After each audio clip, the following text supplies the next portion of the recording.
Big news coming out of the National Women's Hockey League as a huge reorganization has seen longtime commissioner and league founder Dani Rylan Kearney stepping down from the commissioner role. Joining me now is Hailey Salvian, women's hockey reporter from The Athletic. Do we know what the catalyst was for this reorganization? Yeah, well, I think the big part about this was it's just a reshuffling, and it's, obviously changing the leadership. Dani Rylan is no longer going to be the commissioner of the league, but she's still going to be highly involved with the league that she founded in 2015. Ty Taminia from the Toronto Six, that new franchise, is going to step in as the interim commissioner. But I think the big part of this is it's just the league is focusing on shifting their governance, is the wording that they use, to make it so they can prioritize individual private ownership for all of their franchises. As of right now, only 2 of the 6 teams are privately owned, Toronto and the Boston Pride. The Boston Pride, really reaped the benefits of that private ownership, and they were the best team in the league last year. They had truly professional facilities and a truly professional environment. So this shift is just going to try to essentially make all of the teams as professional as Boston. Dani, of course, is one of the most powerful women in women's hockey. And with respect, she has at times come across as a little bit contentious. What do you think this move will do for the league in its entirety? Yeah, well, I think definitely saying that she's powerful is important, because I think going back to when she was in college, she played men's college hockey. She was a walk-on, become captain in the NCAA Division I when she transferred to Northeastern. So definitely powerful. She's shown that she can really do whatever she wants in the women's game, and including creating the NWHL. But that's definitely come with a bit of controversy and contention, like you said.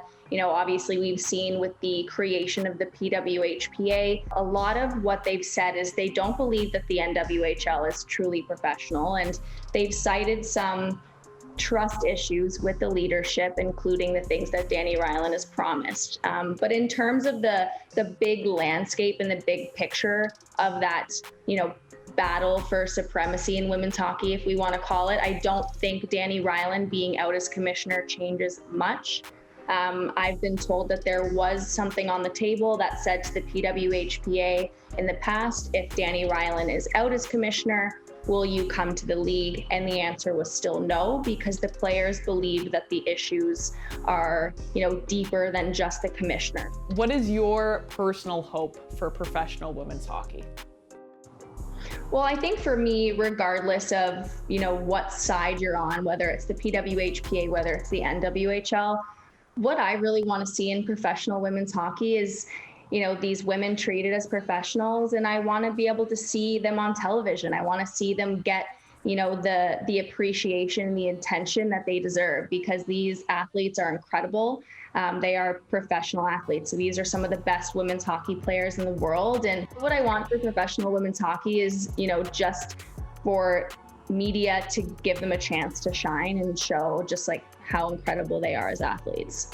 Do you think this reorganization with the NWHL puts them in a better position to succeed?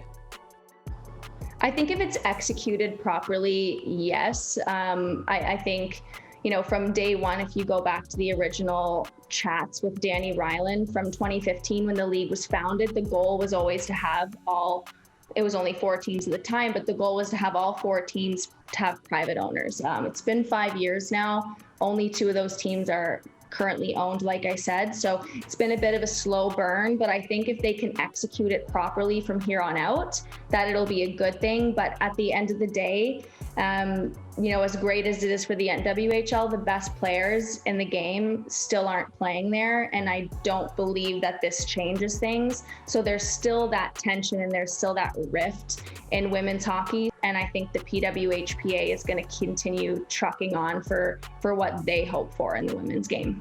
I appreciate talking women's hockey with you, and again, just picking your brain. I really appreciate you taking the time.